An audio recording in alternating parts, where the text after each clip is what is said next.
Hello बाळांनो, पुन्हा एकदा आपल्या सर्वांचे कल्पतरू पॅटर्न मध्ये स्वागत आहे. तर आता एनएमएमएस मॅरेथॉन सिरीज मध्ये आपण अजून महत्त्वाचे प्रश्न आज सगळे कव्हर करणार आहोत. आता व्हिडिओला सुरुवात केली तर शेवटपर्यंत व्हिडिओ नक्की बघा. आणि हा, मराठी मीडियमच्या क्वेश्चन्स कुणाला हवे असतील तर आपल्या चॅनलला प्लेलिस्ट अवेलेबल आहे, तिथे तुम्ही चेक करू शकता. तर बघा पहिला प्रश्न. Organism in kingdom protista are single celled and possess nucleus that is. काय विचारलंय की सिंपली किंगडम प्रोटिस्टा मधले ऑर्गॅनिझम्स. कोणता किंगडम? तर प्रोटिस्टा मध्ये. मला अगोदर सांगा की हा जो प्रोटिस्टा किंगडम आहे हे क्लासिफाय कुणी केलं होतं? तर R.H. विटेकर यांनी. कुणी केलं होतं? R.H. विटेकर या सायंटिस्टनी केलं होतं. यांनी किंगडम्स किती दिले होते आठवते का कुणाला? 5 किंगडम्स दिले होते. किती किंगडम्स होते? 5 किंगडम्स. आणि हे कोणते कोणते होते बरं? That is Monera, Protista, Fungi, Plantae आणि Animalia. Monera, Protista, Fungi, Plantae and Animalia. मग हे 5 किंगडम R.H. विटेकर यांनी दिले होते. आता मी हे काय सांगत आहे क्वेश्चन तर फक्त प्रोटिस्टा बद्दल आलेला आहे. हे यामुळे सांगत आहे कारण क्वेश्चन चेंजेस होऊ शकतात. आज मोनेरा बद्दल आलेला आहे, सॉरी प्रोटिस्टा बद्दल आलेला आहे, नंतर मोनेरा बद्दल विचारू शकतात, फंगी बद्दल देखील विचारू शकतात. मग काय विचारलंय की किंगडम प्रोटिस्टा मध्ये जे काही सिंगल सेल्ड ऑर्गॅनिझम्स आहेत. What is single? म्हणजे सिंगल सेल म्हणजे काय की युनिसेल्युलर ऑर्गॅनिझम्स. कसे?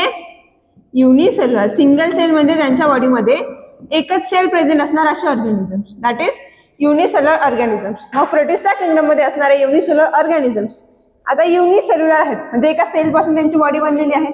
मग या सेलमध्ये जो काही न्यूक्लियस आहे तो कसा आहे असं विचारले. क्वेश्चन समजलाय की न्यूक्लियसचं स्ट्रक्चर कसं आहे? इनक्लोज आहे का सेल न्यूक्लिअर मेम्ब्रेननी? सेल डेव्हलप आहे की नाही असा क्वेश्चन आहे. मग आता ऑप्शन्स मध्ये काय दिसते? First indistinct. इनडिस्टिंक्ट म्हणजे काय की आपल्याला न्यूक्लियस असा क्लिअरली दिसणार नाही, त्याचं स्ट्रक्चर असं आपण बघू नाही शकणार. तसं तर नाहीये, कारण जे काही युकॅरियोट्स असतात. मला सांगा प्रोटिस्टा कोणत्या क्लासिफिकेशन मध्ये येतात? प्रोकॅरियोटिक का युकॅरियोटिक? तर युकॅरियोट्स मध्ये. R.H. विटेकर यांनी 2 ग्रुप्स मध्ये क्लासिफाय केले होते organism. First is prokaryotic, second is eukaryotic. Eukaryotic, prokaryotic आणि युकॅरियोटिक. प्रो म्हणजेच मी सांगितलं होतं प्रिमिटिव्ह, म्हणजे ज्यांचे न्यूक्लियस डेव्हलप नाही आहेत. त्याच्यामध्ये फक्त मोनेरा हा एकच किंगडम होता आणि बाकी सगळे Protista, Fungi, Plantae and Animalia ही सर्व किंगडम्स युकॅरियोटिक मध्ये येतात. आता नावावरून समजत आहे युकॅरियोटिक म्हणजे ज्यांची न्यूक्लियस वेल डेव्हलप आहे आणि ज्यांच्या न्यूक्लियसच्या अराउंड न्यूक्लिअर मेम्ब्रेन म्हणजे इन्व्हलप प्रेझेंट आहे. मग त्याच्यामध्ये जर प्रोटिस्टा येतात तर आन्सर भेटून गेला आपल्याला की किंगडम प्रोटिस्टामध्ये न्यूक्लियस हे enclose in a nuclear membrane, nuclear membrane मध्ये कव्हर केलेलं असते. लक्षात राहील आता. आणि त्याचबरोबर हे सगळे पॉईंट्स जे काय मी सांगितले सगळे लक्षात ठेवायचे. क्वेश्चन्स याच्यावरती असे 4-5 बनू शकतात. पुढे काय ऑप्शन? युकॅरियोटिक मध्ये न्यूक्लियस डेव्हलप असतो. ऑप्शन असतो का? नाही. पुढे काय सांगितलंय? Made solely of a DNA. फक्त डीएनए पासून बनलेला आहे का? तर नाही. नेक्स्ट क्वेश्चन बघा. Swine flu is transmitted from a pigs and also. Swine flu, swine म्हणजेच पिग म्हणजेच डुक्कर, स्वाईन म्हणजेच पिग. मग पिग पासून जो फ्लू स्प्रेड होतो त्याला स्वाईन फ्लू असं नाव पडलेलं आहे. मग हा स्वाईन फ्लू जर पिग, आता किती क्यूट पिग दिसत आहे बघा, हा पिग पासून पसरतो इथपर्यंत आपल्याला समजतं. आता पिग सोबत अजून कोणत्या ऑर्गॅनिझम पासून पसरतो? तर ह्युमन्स पासून. कशापासून? ह्युमन्स पासून. इन्सेक्ट, ब्लड, वॉटर याच्यापासून पसरतो का? नाही. हा बर्ड फ्लू तो वेगळा आहे, जो बर्ड पासून पसरतो. मध्ये आठवते का की ते जे चिकन वगैरे त्यांच्यापासून पसरतात ते वेगळ्या प्रकारचे असतात. मग ह्युमन्स आणि पिग पासून हा स्वाईन फ्लू स्प्रेड होतो. लक्षात राहील. बघा आता पुढचा प्रश्न. Which of the following correctly represent the formula for calculating pressure. Pressure calculate करण्यासाठी कोणता फॉर्म्युला परफेक्ट असं विचारले. कशासाठी? प्रेशर कॅल्क्युलेट करायचं आपल्याला. काय कॅल्क्युलेट करायचंय? प्रेशर.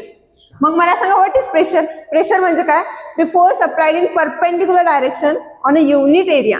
एका स्पेसिफिक एरियावरती जर आपण परपेंडिक्युलर डायरेक्शन मध्ये फोर्स अप्लाय केली. परपेंडिक्युलर म्हणजे एकदम स्ट्रेट डायरेक्शन मध्ये 90 डिग्रीच्या अँगल मध्ये जर आपण फोर्स अप्लाय केली तर ती फोर्स डिवायडेड बाय जेवढा एरियावरती अप्लाय केले तो एरिया काय देईल आपल्याला? प्रेशर देईल. काय देईल? प्रेशर. मग what is the formula of pressure? Options मध्ये चेक करा. Force into area. Force into area आहे का? नाही. नेक्स्ट काय? Pressure is equal to force upon area, that is force divided by area. Answer काय असणार? ऑप्शन नंबर बी.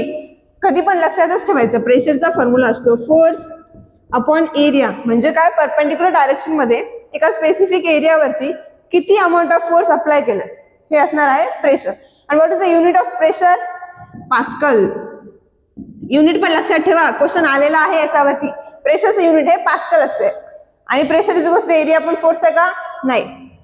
हे तर उलट रिलेशन झालं त्यांच्यामधलं. प्रेशर इज गोष्ट mass upon volume. Mass upon volume density असते, प्रेशर असते का? नाही. मग प्रेशरचा फॉर्म्युला लक्षात ठेवायचा. बघा next question. What serves as the electrolyte in a lead acid cell? कोणता cell? Lead acid cell. Lead acid. आता मला सांगा, नावामध्येच आपल्याला दिसत की इलेक्ट्रोलाइट असणार आहे ऍसिड. काय असणार आहे? ऍसिड. मग हे ऍसिड कोणतं वापरले लीड ऍसिड सेल मध्ये असं विचारलं. मग ऑप्शन्स मध्ये काय दिसत आहे? ZnCl2, dilute sulphuric acid, manganese dioxide, ammonium chloride. मला आता थोडंसं आठवा बरं. ड्राय सेलच्या केसमध्ये zinc chloride, ammonium chloride, manganese dioxide हे सर्व इलेक्ट्रोलाइट यूज झाले होते, आठवतंय? पण डायल्यूट सल्फ्युरिक ऍसिड हे लीड ऍसिड सेल मध्ये यूज होते. कशामध्ये यूज होते? Lead acid cell. ठीक आहे, लीड ऍसिड सेल मध्ये लक्षात ठेवायचं. इथे दिसत आहे आपल्याला की लीड ऍसिड सेलच्या डायग्राम मध्ये की लीड आणि लीड डायऑक्साइड हे त्याच्यामध्ये पॉझिटिव्ह आणि निगेटिव्ह इलेक्ट्रोड म्हणून यूज करतात. आता मला सांगा, पॉझिटिव्ह इलेक्ट्रोड कोणता असणार? Lead dioxide. कोणता? Lead dioxide. आणि निगेटिव्ह इलेक्ट्रोड आहे lead, PB, that is PB. Lead हा निगेटिव्ह इलेक्ट्रोड असतो आणि लीड ऍसिड सेल मध्ये इलेक्ट्रोलाइट म्हणून H2SO4 यूज करतात. हे तीनही प्रश्न विचारले जाऊ शकतात, लक्षात ठेवायचं. मग आन्सर काय असेल तर dilute sulphuric acid. What is fifth question? The number of protons. कशाचा नंबर? प्रोटॉन्सचा. In the nucleus of an element. एक एलिमेंट आहे, आता इमॅजिन करा हा एक ॲटम आहे, एक एलिमेंट आहे. ॲटमच्या जे काही आउटर साईडला ऑर्बिट्स मध्ये जे काही इलेक्ट्रॉन फिरतात आणि मध्ये काय काय प्रेझेंट असणार तर प्रोटॉन्स अँड न्यूट्रॉन्स. मग क्वेश्चन मध्ये काय दिले? Number of protons. प्रोटॉन्स. ठीक आहे. In the nucleus of an element or the number of electrons orbiting outside the nucleus. किंवा हे जे इलेक्ट्रॉन्स आहेत जे न्यूक्लियसच्या आउटसाइड ऑर्बिट करतात, म्हणजे काय आउटसाइडला फिरत आहेत, of electrons orbiting outside the nucleus is non as. मग काय विचारले? एकतर प्रोटॉन्सचा नंबर किंवा इलेक्ट्रॉन्सचा नंबर काय तयार करते? What is the number of protons or number of electrons? That is atomic number. काय म्हणतात ह्याला? Atomic number. आणि ॲटॉमिक नंबर डिनोट कशाने करणार तर झेडनी. लक्षातच ठेवायचे आपल्याला, क्वेश्चन मध्ये विचारू शकतात. ॲटॉमिक नंबर कशाने डिनोट करतात? ॲटॉमिक मास नंबर कशाने डिनोट करतात? तर ॲटॉमिक नंबर हा झेडनी डिनोट केला जातो आणि ॲटॉमिक मास नंबर हा एने डिनोट केला जातो. मग जर नंबर ऑफ इलेक्ट्रॉन्स आपल्याला क्वेश्चन मध्ये सांगितलं, इफ एक ॲटम दिलाय एक्स, ॲटम दिलाय एक्स, एक्स मध्ये सांगितलं आपल्याकडे 16 इलेक्ट्रॉन्स, मग त्याचा ॲटॉमिक नंबर काय असेल असं विचारलंय. तर नंबर ऑफ इलेक्ट्रॉन्स हाच त्याचा ॲटॉमिक नंबर असतो. मग याचा ॲटॉमिक नंबर असणार आहे 16. समजा सांगितलं एका ॲटम मध्ये 6 प्रोटॉन्स आहेत, मग त्याचा ॲटॉमिक नंबर किती असेल असं सांगा. जर प्रोटॉन्सचा नंबर 6 असेल त्याचा ॲटॉमिक नंबर देखील 6 असणार. कारण ॲटॉमिक नंबरच काय असतो? Definition of atomic number the number of protons or number of electrons. एकतर इलेक्ट्रॉन्सचा नंबर किंवा प्रोटॉन्सचा नंबर. कधीही अँड यूज करायचं नाही, सगळी प्रॉब्लेम होऊन जाते. बघा इथे ऑर आले ना, जर अँड आलं असतं तर आपण ऍडिशन केली असती प्रोटॉन्सची आणि इलेक्ट्रॉन्सची. ठीक आहे, त्या ऑर यूज करायचं. ऑरचा मिनिंग काय होतं? एकतर प्रोटॉन्सचा नंबर किंवा मग इलेक्ट्रॉन्सचा नंबर. समजा असा क्वेश्चन पडतो एक्झामला की आपल्याकडे समजा आहे कार्बन, कार्बन मध्ये किती इलेक्ट्रॉन्स असतात? 6. मग कार्बन मध्ये जर 6 इलेक्ट्रॉन्स असतील तर ॲटॉमिक नंबर किती असणार? 6 असणार. लक्षात आलंय? बघा आता next question. The component substances in a mixture retain their individual properties. Is this statement is true or false? आता सिंपली काय विचारले बघा की एक मिक्सचर आहे. काय आहे? मिक्सचर, एक मिश्रण आहे. या मिश्रणामध्ये जे काही आपण इंडिव्हिज्युअल सबस्टन्सेस यूज केले. आता इमॅजिन करा एक मिक्सचर आपल्याकडे लिंबू सरबत आहे किंवा त्याच्यामध्ये काय यूज केलं? साखर, पाणी, बरेच घटक यूज केले जातात. तसेच ते घटक जे काही यूज केले त्या त्यांच्या प्रॉपर्टीज रिटेन करतात. What is retain? रिटेन म्हणजे ज्या प्रॉपर्टीज आहेत त्याच कंटिन्यू त्याच ठेवतात, त्यांच्यामध्ये काहीही चेंजेस घडत नाही. जसं की आता पाण्यामध्ये मीठ मिक्स केले, मग आपण इव्हॅपोरेट करून त्या पाण्याला वाफ करून मीठ खाली राहू शकते. म्हणजे काय? त्या मिक्सचर मधून कंपोनंट्स केमिकली बॉन्डिंग होत नाहीत, ते सेपरेटच राहतात. याचा अर्थ जी काही मिठाची प्रॉपर्टी आहे, खरटपणा असण्याचा, वाईट दिसण्याचा, या प्रॉपर्टी संपणार आहेत का? नाही. काहीतरी नवीन सबस्टन्स तयार होईल का? नाही. मग ऑप्शन्स मध्ये दिसत आहे का? True, mixtures retain the properties of their components. बरोबर आहे, कारण मिक्सचर काय करतो, त्यांच्या इंडिव्हिज्युअल जे काही कंपोनंट्स यूज केले त्या सगळ्यांच्या प्रॉपर्टीज रिटेन करतो, म्हणजे तशाच ठेवतो. कारण रिझन काय असेल बोल, कारण मिक्सचरमध्ये नवीन सबस्टन्स तयार होत नाही. जे ओरिजिनल सबस्टन्स होते ते त्याच फॉर्ममध्ये एक्झिस्ट करतात. आणि कंपाऊंडचा क्वेश्चन असला असता तर प्रॉपर्टीजमध्ये चेंजेस आले असते, कारण अगोदरच्या पेक्षा नवीन सबस्टन्स तयार होतो. आता एक्झाम्पल सांगते बघा, तुम्हाला लगेच लक्षात येईल. समजा आपल्याकडे आहे हायड्रोजन. हायड्रोजन कसं असतं स्टेट, गॅसेस. कसे असते, गॅसेस स्टेट. ऑक्सिजन तो पण गॅसेस स्टेटमध्ये असतो. आणि जेव्हा हायड्रोजन आणि ऑक्सिजन कंबाईन होतात काय तयार करतात, वॉटर, दॅट इज H2O, पाणी तयार झालं. आता हे गॅस होतं, हे गॅस होतं, पाणी कसं आहे, लिक्विड. म्हणजे अगोदर जे काही सबस्टन्सेस यूज झाले त्यांच्या प्रॉपर्टीज कंपाऊंडमध्ये रिटेन होत नाहीत, प्रॉपर्टीजमध्ये चेंजेस येतात. का, कारण सबस्टन्स देखील नवीन तयार झालाय, सबस्टन्समध्ये देखील चेंजेस आलेले आहेत. त्यामुळे मग मिक्सचरचा जर कन्सेप्ट आला, आता लक्षातच ठेवायचं, एवढं लक्षात आलं असेल की मिक्सचरचा जर कन्सेप्ट आला तर लक्षात ठेवायचं प्रॉपर्टीज अगोदर ज्या होत्या त्याच समोर राहणार. आणि कंपाऊंडचा असेल तर ज्या प्रॉपर्टीज अगोदर होत्या त्याच्यामध्ये चेंजेस येतील, काहीतरी न्यू प्रॉपर्टीज आता त्या प्रोडक्टला भेटतील. मग आन्सर काय आहे, ऑप्शन नंबर 1. बघा पुढचा प्रश्न, which of the following is an example of metalloid. मला अगोदर सांगा मेटलॉइड काय असतं. काय असते मेटलॉइड. मेटलॉइड म्हणजे आता मेटल, नॉन मेटल माहिती असेल. मेटलला स्पेसिफिक काही प्रॉपर्टीज असतात, जसं काय मेलिएबिलिटी, डक्टिलिटी, सोनोरिटी, लस्टर. मग ह्या सगळ्या प्रॉपर्टीज फक्त मेटलला असतात आणि नॉन मेटलला ह्या सगळ्या प्रॉपर्टीज अब्सेंट असतात. त्यांच्यामधून आवाज येत नाही, सोनोरिटी नसते, लस्टर नसतं, ते ब्रिटल असतात. मग असे एलिमेंट्स जे मेटलच्या देखील प्रॉपर्टीज दाखवत नाहीत, जे नॉन मेटल्सच्या देखील प्रॉपर्टीज दाखवत नाहीत, जे मिडलला आहेत, ठीक आहे, जे मधले आहेत, जे मिडलला असतात त्यांना काय म्हणायचं, मेटलॉइड्स म्हणायचं. पिरियडिक टेबलमध्ये देखील इकडच्या साईडला मेटल्स असतात, इकडच्या साईडला नॉन मेटल्स असतात आणि मध्ये एक झिगझॅग लाईन असते, त्याच्यावरती कोणते असतात तर मेटलॉइड्स असतात.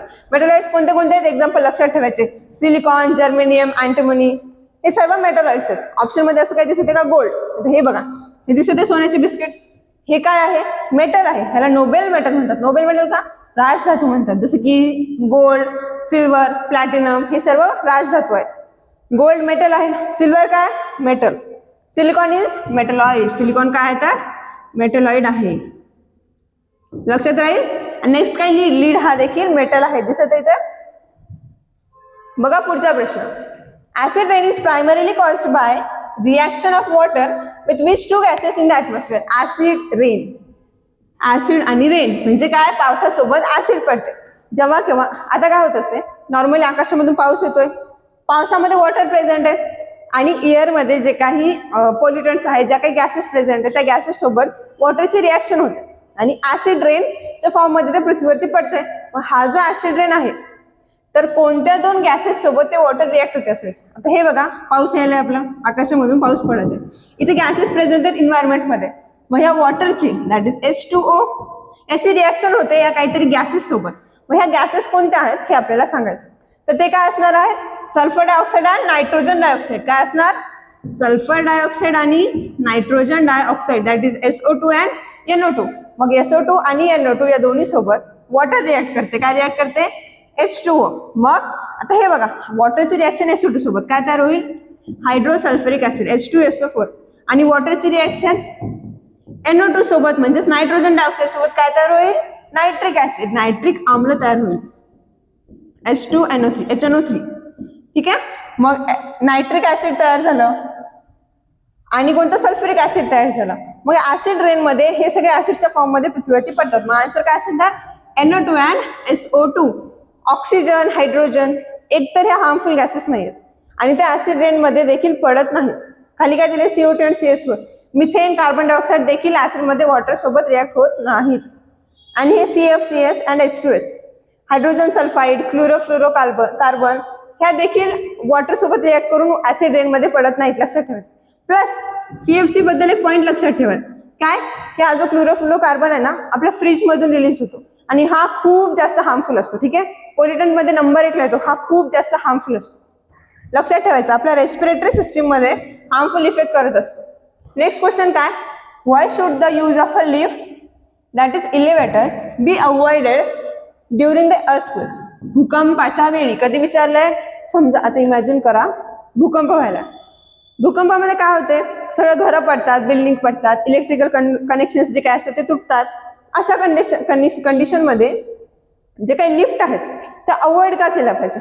आता हे आपल्याला कॉमन सेन्स समजायला पाहिजे की भूकंप जर आलाय तर लिफ्टने आता प्रवास नाही करायला पाहिजे. का नाही करायला पाहिजे, कारण त्यांना जे काही इलेक्ट्रिकल कनेक्शन भेटले, शॉकमुळे, अर्थक्वेकच्या धक्क्यामुळे, हादऱ्यांमुळे ते तुटण्याचे चान्सेस आहेत. जर तुटले तर आपल्या जीवाला देखील धोका असू शकतो. मग अर्थक्वेक मध्ये इलेव्हेटर्स आणि लिफ्ट का अवॉइड करायच्या, because there is a possibility of a power disruption due to the शॉक्समुळे पॉवर डिस्टर्ब होऊ शकते, ज्यामुळे लिफ्ट तुटून देखील पडू शकतात. They move too fast, lift खूप स्पीडमध्ये चालतात, म्हणून आपण अवॉइड करायचं का नाही. सी मध्ये काय दिले, लिफ्ट प्रोव्हाइड मोर प्रोटेक्शन, लिफ्ट जास्त प्रोटेक्शन प्रोव्हाइड करत नाहीत, करतात बट अर्थक्वेकच्या ड्युरिंग आपल्यासाठी अर्थक्वेक आपण कधी बिल्डिंगमध्ये, घरामध्ये थांबतो का, नाही थांबायचं. कारण अर्थक्वेकच्या हादऱ्यांपासून वाचायचं असेल तर घराच्या बाहेर पडतो आपण, किंवा फर्निचरच्या खाली थांबतो, लपतो. मग अशा कंडिशन्समध्ये लिफ्टमध्ये ट्रॅव्हल कराल का, नाही करायचं. Lifts are generally too crowded, लिफ्टमध्ये खूप गर्दी असते म्हणून अवॉइड करायचंय का, नाही. तर हे देखील प्रॉपर आन्सर नाहीये. लिफ्ट अवॉइड करायचे कारण पॉवर डिस्ट्रप्शनचे चान्सेस असतात. नेक्स्ट, लायझोझोम्स कशाबद्दल क्वेश्चन आहे तर लायझोझोम्स आर सिंगल मेम्ब्रेन सॅक्स. कसे आहे ते, सिंगल मेम्ब्रेन सॅक्स म्हणजे एकच मेम्ब्रेन असणारा सॅक्स. ते बघा, लायझोझोम्सचे जे काही स्ट्रक्चर असतात की नाही, असं एक ट्युबुलर स्ट्रक्चर असते त्याच्यावरती एकच मेम्ब्रेन आहे, म्हणून त्याला सिंगल मेम्ब्रेन असं म्हणलेलं आहे. ठीक आहे, जी काही कव्हरिंग आहे ती सिंगल असते. That store which crucial component, कोणते कंपोनेंट त्याच्यामध्ये प्रेझेंट असतात असं विचारलं. आता जे काही सेलचे स्ट्रक्चर्स आहेत त्याच्यामध्ये आपल्याला न्यूक्लियस दिसत आहे, मायटोकॉन्ड्रिया दिसत आहे, एंडोप्लाझमिक रेटिक्युलम दिसत आहे. ह्या सगळ्या स्ट्रक्चर्समध्ये जो काही लायझोझोम आहे तो काय स्टोअर करतो असं विचारलंय. लायझोझोम काय स्टोअर करतो, डायजेस्टिव्ह एन्झाईम्स. काय स्टोअर करतो, डायजेस्टिव्ह एन्झाईम्स. आता एक इम्पॉर्टंट फंक्शन आहे याच्याबद्दल, याच्यावरती देखील क्वेश्चन आलेला आहे. आता लायझोझोम्स मध्ये डायजेस्टिव्ह एन्झाईम स्टोअर करतात, डायजेस्टिव्ह एन्झाईम्स. डायजेस्टिव्ह एन्झाईमचं फंक्शन काय असेल मग, डायजेशन. काय असेल, डायजेशन. डायजेशन म्हणजेच काय की डिस्टर्ब करणे, एखाद्याचं डिकम्पोजिशन करणे, तोडून फोडून टाकणे.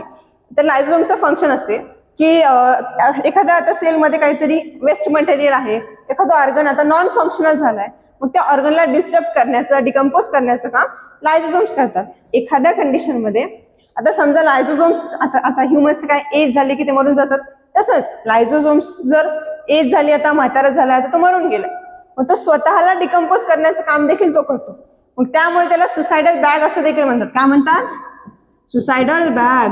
सुसायडल बॅग, कारण तो स्वतःला देखील सुसाईड करतो, स्वतः सुसाईड करून टाकतो जेव्हा त्याचं आता फंक्शन नाहीच करू शकत आहे, कोणत्याच सेलसाठी हेल्पफुल काम नाही करू शकत आहे, त्या कंडिशन्समध्ये तो सुसाईड करतो. म्हणून लायझोझोमला काय म्हणतात, सुसायडल बॅग. आणि हा बाकी काय दिले, डीएनए. डीएनए कुठे स्टोअर असतो, न्यूक्लियसमध्ये. हा जो काही न्यूक्लियस आहे याच्यामध्ये DNA, RNA, that is genetic material. कोणत्याही सेलचे जेनेटिक मटेरियल हे न्यूक्लियस आणि न्यूक्लियस मध्ये स्टोअर असतं. नेक्स्ट काय, एटीपी. एटीपी म्हणजेच एनर्जी. एनर्जी मायटोकॉन्ड्रियामध्ये स्टोअर असते. कशामध्ये तर, कारण मायटोकॉन्ड्रिया एनर्जी फॉर्मेशन करतो, एनर्जी बनवण्याचं काम कोण करेल, मायटोकॉन्ड्रिया. आणि सेल्युलोज हे सेल वॉलमध्ये प्रेझेंट असते. आता ज्या कंडिशन्समध्ये, जसं की प्लांट्समध्ये सेल वॉल प्रेझेंट असते की नाही, सेलच्या अराउंड सेलच्या कव्हरिंगमध्ये, मग सेल वॉल ही सेल्युलोज पासून बनलेली असते. मग लक्षात राहील, सगळ्या पॉईंट्स लक्षात ठेवा. बघा पुढचा प्रश्न, what specialised structure is found in the walls of a veins to prevent backflow of a blood. काय प्रिव्हेंट करायचंय, बॅकफ्लो. आता इकडे बघा, स्पेशलाइज्ड स्ट्रक्चर म्हणजे आता आपल्याला माहिती आहे की ब्लड वेसल्स किती असतात, आर्टरीज, वेन. दोन टाईपचे आहेत, आर्टरीज आणि वेन. जे काय कॅरी करतात, ब्लड कॅरी करतात. काय कॅरी करतात, ब्लडचा ट्रान्सफर करतात. मग आपल्याला विचारलंय व्हेन्समध्ये ब्लड ट्रान्सफर होताना, आता समजा वेन्स दिसत आहेत, ह्याच्यामध्ये ब्लडचं ट्रान्सफर होताना कोणते स्ट्रक्चर्स प्रेझेंट आहेत जे बॅकफ्लो ऑफ अ ब्लड कंट्रोल करतात, रेग्युलेट करतात. बॅकफ्लो म्हणजे काय, आता इमॅजिन करा एक वेन, एक पाईपलाईन आहे, मग त्या पाईपलाईन मध्ये वॉटर समोर असं जात आहे, मग समोर जाणारं वॉटर वापस मागे येऊ नये म्हणून कोणतं स्ट्रक्चर प्रोव्हाइड केलं, असा क्वेश्चन आहे.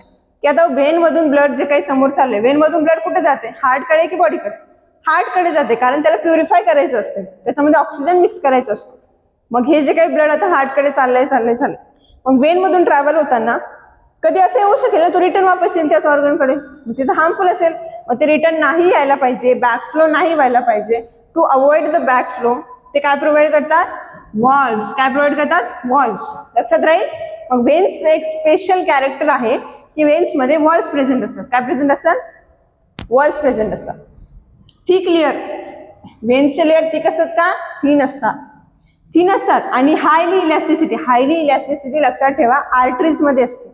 व्हेन्स पेक्षा देखील जास्त इलॅस्टिसिटी आर्टरीज मध्ये असते. आता याचं पण तर काही रिझन असेल की आर्टरीज मध्ये जास्त इलॅस्टिसिटी असते, कारण आर्टरीजचं फंक्शन काय, हार्ट कडून ब्लड सर्व बॉडीला सप्लाय करणे. मग हार्ट कडून ब्लड सर्व बॉडीला सप्लाय करताना जे हार्ट पंपिंग करते, पंपिंग प्रेशरनी ब्लड पास करते, ते प्रेशरनी ब्लड पास होताना टॉलरेट होण्यासाठी त्यांच्यामध्ये हाय इलॅस्टिसिटी असते. ठीक आहे. पण लक्षात राहील आन्सर काय असेल, व्हेन्स मध्ये काय प्रेझेंट आहे, वॉल्स प्रेझेंट आहेत. व्हेन्स मध्ये आहेत, मग आर्टरीज मध्ये नाही आहेत का, तर नाही, आर्टरीज मध्ये वॉल्स प्रेझेंट नसतात. एक्सेप्शन आहे पल्मोनरी आर्टरी, त्याच्यामध्ये वॉल्स असू शकतात. नेक्स्ट बघा, which base is commonly known as caustic soda. Caustic soda कशाला म्हणले असे विचार. बेस आता कोणते, हे बघा कधी पण क्वेश्चन मध्ये दिले लास्टला लागले OH हायड्रॉक्साईड, लास्टला हायड्रॉक्साईड लागले की ते बेस असणार. ठीक आहे, काय असणार ते बेस. ज्यांच्यामध्ये OH प्रेझेंट असतो की नाही, OH निगेटिव्ह हा इंडिकेट करतो की बेसचा प्रेझेंट. जसं आपण शिकलोय की H+ एखाद्या कंपाऊंड मध्ये आपल्याला एका वॉटरमध्ये सोल्यूट केलं तर H+ मिळत असेल, H+ हा आयन इंडिकेट करतो की तो सबस्टन्स ऍसिडिक होता. तसंच जर OH- मिळत असेल तर हे इंडिकेट करतो की तो सबस्टन्स हा बेस असतो. मग काय विचारले, कोणत्या बेसला कॉस्टिक सोडा असं म्हणलंय. Calcium hydroxide, magnesium hydroxide, sodium hydroxide, ammonium hydroxide. कशाला म्हणलंय, सोडियम हायड्रॉक्साईडला. लक्षात ठेवायचं सोडियम हायड्रॉक्साईडला कॉस्टिक सोडा म्हणतात. मॅग्नेशियम हायड्रॉक्साईडला काय म्हणतात, मिल्क ऑफ मॅग्नेशिया. काय म्हणतात, मिल्क ऑफ मॅग्नेशिया. का म्हणलं असेल पण मिल्क ऑफ मॅग्नेशिया, कारण त्याला व्हाईटिश अपीअरन्स असतो, थोडासा पांढऱ्या कलरचा दिसतो, त्यामुळे त्याला मिल्क ऑफ मॅग्नेशिया म्हणले. आणि कॅल्शियम हायड्रॉक्साईडला क्विक लाईम म्हणतात. क्विक लाईम हे असे नावं लक्षात ठेवाल, कारण कधी कधी काय होते, डायरेक्टली सोडियम हायड्रॉक्साईड देण्याऐवजी आपल्याला कॉस्टिक सोडा असं देखील क्वेश्चन मध्ये लिहून येते. मॅग्नेशियम हायड्रॉक्साईड देण्याऐवजी मिल्क ऑफ मॅग्नेशिया किंवा MgOH2 असा फॉर्म्युला देखील देऊन येतो. मग आपल्याला समजलं पाहिजे की क्वेश्चन मध्ये कशाबद्दल विचारत आहे. बघा 13th question, when a magnesium that is Mg, कशाबद्दल क्वेश्चन आहे, मॅग्नेशियम. आता आपल्याकडे मॅग्नेशियम आणि chlorine, magnesium and chlorine combine to form magnesium chloride. आता कधीही आपल्याकडे काय दिले, मॅग्नेशियम आहे, क्लोरीन आहे, दोन एलिमेंट जवळ, ते काय करणार, रिॲक्ट करणार. काय करणार, रिॲक्ट करणार. मग इथे काय घडेल, केमिकल रिॲक्शन. मग मॅग्नेशियम आणि क्लोरीन रिॲक्ट होतील आणि काय तयार होईल, MgCl2, मॅग्नेशियम क्लोराईड तयार होईल. काय तयार होईल, मॅग्नेशियम क्लोराईड. इथपर्यंत समजले. मग एलिमेंट जे जवळ आले ते शांत बसणार आहेत का, नाही, ते काहीतरी करतील. मग त्यांनी काय केले, रिॲक्शन केली. मग रिॲक्शन मध्ये तयार झाले मॅग्नेशियम क्लोराईड. तेच विचारलंय की मॅग्नेशियम क्लोराईड बनल्यावर the magnesium atom loses electrons to become a. Magnesium काय करतो, इलेक्ट्रॉन्स देतो. आता हे बघा, आता इथं मॅग्नेशियम काय खूप श्रीमंत राजा एखादा, आणि क्लोरीन काय भिकारी. मग क्लोरीनला एलिमेंट्सची गरज, इलेक्ट्रॉन्सची गरज आहे. मॅग्नेशियम काय करतो, 2 इलेक्ट्रॉन्स देऊन टाकतो. आता तुम्ही म्हणाल मॅम क्लोरीन 1 आहे, मॅग्नेशियम 1च दिसत आहे. कारण काय होते, मॅग्नेशियम 2 इलेक्ट्रॉन्स देतो, ठीक आहे, 2 इलेक्ट्रॉन्स देतो, आणि 2 क्लोरीन 1 इलेक्ट्रॉन वाटून घेतात. ठीक आहे, म्हणून फॉर्म्युला काय बनला, MgCl2, 2 क्लोरीन आणि 1 मॅग्नेशियम रिॲक्ट झाला. मॅग्नेशियमनी जर 2 इलेक्ट्रॉन्स दिले, आता दिले, त्यांनी दान केले म्हणजे काय, पॉझिटिव्ह झालं की नाही. आता जर दान करत आहे, राजा होता, राजाने दान केलं, त्याला पॉझिटिव्ह फिलिंग आली, तो पॉझिटिव्ह झाला. मग तो काय, Mg+2 बनला. कसा बनला, Mg+2. जर 2 इलेक्ट्रॉन्स डोनेट केले, देऊन टाकले, तर तो Mg+2 बनेल. ठीक आहे. आणि क्लोरीनने काय केलं बरं, इलेक्ट्रॉन्स घेतले म्हणजे तो अजून गरीब झाला. त्याला आता घेतला म्हणजे त्याला थोडंसं निगेटिव्ह वाटत असेल ना, की आपण या राजाकडून भीक घेतली. मग क्लोरीननी इलेक्ट्रॉन्स घेतला, या क्लोरीननी 1 इलेक्ट्रॉन घेतला, दुसऱ्या क्लोरीननी दुसरा इलेक्ट्रॉन घेतला, ते बनले Cl-Cl- आणि हे बनला Mg+2. मग एवढंच विचारलं होतं की मॅग्नेशियम क्लोराईड मध्ये मॅग्नेशियम इलेक्ट्रॉन्स देतो आणि तो काय बनतो, तर तो काय बनतो, Mg+2, दॅट इज कॅटायन बनतो. कॅटायन म्हणजेच पॉझिटिव्ह चार्ज, आणि जर निगेटिव्ह चार्ज असेल तर ॲनायन. निगेटिव्ह चार्ज असेल तर ॲनायन बनतात. म्हणजे क्लोरीन काय बनलाय, ॲनायन बनलाय, आणि मॅग्नेशियम काय बनलाय, तर कॅटायन बनलाय. रॅडिकल म्हणजे ज्यांच्या आउटर मोस्ट शेल. आता रॅडिकल म्हणजे काय की इलेक्ट्रॉनच्या शेअरिंग नंतर एक इलेक्ट्रॉन त्याच्याकडे सिंगल अवेलेबल राहतो, त्याला रॅडिकल म्हणतात, फ्री रॅडिकल असं म्हणतात. न्यूट्रल ॲटम म्हणजे ना तो इलेक्ट्रॉन्स देतो ना तो घेतो, कशाशी घेणं देणंच नाही, न्यूट्रल, त्याला म्हणायचं न्यूट्रल ॲटम. या कंडिशन्स मध्ये कशाबद्दल विचारलंय, मॅग्नेशियमच्या आयन बद्दल. बघा 14वा प्रश्न, व्हॉट हायली टॉक्सिक लिक्विड, कोणतं खूप टॉक्सिक लिक्विड होतं जे अगोदर that previously used in thermometers is now avoided. Thermometer मध्ये कोणतं टॉक्सिक लिक्विड अगोदर यूज करायचे जे आता करत नाही, जे आता अवॉइड करतात, आणि आता काय यूज करतात, काय दिसत इथे बघून तर लक्षात आलंच असेल, दारू. हा, दारूच यूज करतात. तर आता अल्कोहोल यूज केले जाते, पण अगोदर काय यूज करायचे असं विचारलं.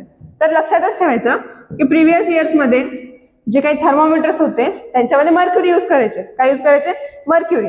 पण मर्क्युरी हार्मफुल असल्यामुळे आता मर्क्युरी यूज न करता, त्याचे रेडिओएक्टिव्ह इफेक्ट्स असल्यामुळे आता काय यूज करतात, तर अल्कोहोल यूज करतात. ऑप्शन काय असेल तर ए, अल्कोहोल.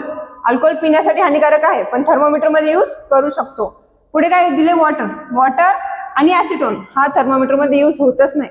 आणि मर्क्युरी होतो, बट मर्क्युरी आता अवॉइड केला जातो आणि मर्क्युरीच्या ऐवजी अल्कोहोल यूज करतात. काय यूज करतात, अल्कोहोल. बघा next question, if a sound source and a receiver are separated by vacuum. Sound source आणि रिसिव्हर. आता इमॅजिन करा आपण मस्त एका लग्नाला गेलाय, तुझे डीजे वाजत आहे, मग तुझं साऊंडचा सोर्स आहे तो, आणि रिसिव्हर म्हणजे कोण, की आपण स्वतः, आपण ऐकत आहोत. मग आपल्यामध्ये आणि त्या साऊंडच्या सोर्समध्ये हा सेपरेटेड झालाय कशाने, व्हॅक्यूमने. व्हॅक्यूम म्हणजे काय, पोकळ जागा ज्यांच्यामध्ये आता एअरचा प्रेझेन्स नाही, तर कोणतंच मीडियम प्रेझेंट नाही आहे.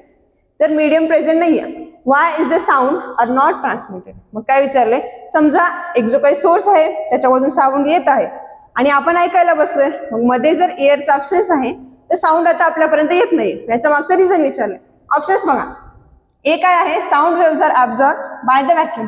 व्हॅक्यूमने साऊंड वेव्हज ऍब्झॉर्ब केलं, असं आहे का, नाही, व्हॅक्यूम साऊंड वेव्हज ऍब्झॉर्ब करत नाही. बी मध्ये काय सांगितलंय, sound requires physical medium particles that is atoms और molecules to transfer energy. Answer काय असणार की साऊंडला कधी लक्षातच ठेवायचं की साऊंड मीडियम शिवाय ट्रान्सफर होऊच शकत नाही. Propagation of a sound needs medium. Medium शिवाय साऊंड प्रोपोगेट होऊ शकतो का, नाही. साऊंडला जर आपल्याला ऐकायचं असेल प्रोपोगेशनसाठी मीडियमची गरज असते. मग ते सॉलिड देखील असू शकतं, लिक्विड देखील असू शकतं आणि गॅसेस देखील असू शकतं. मग व्हॅक्यूम मध्ये मीडियम प्रेझेंट नाहीये, त्यामुळे आपल्याला साऊंड ऐकायला येईल का, नाही येणार. मग आन्सर काय असेल, ऑप्शन नंबर बी.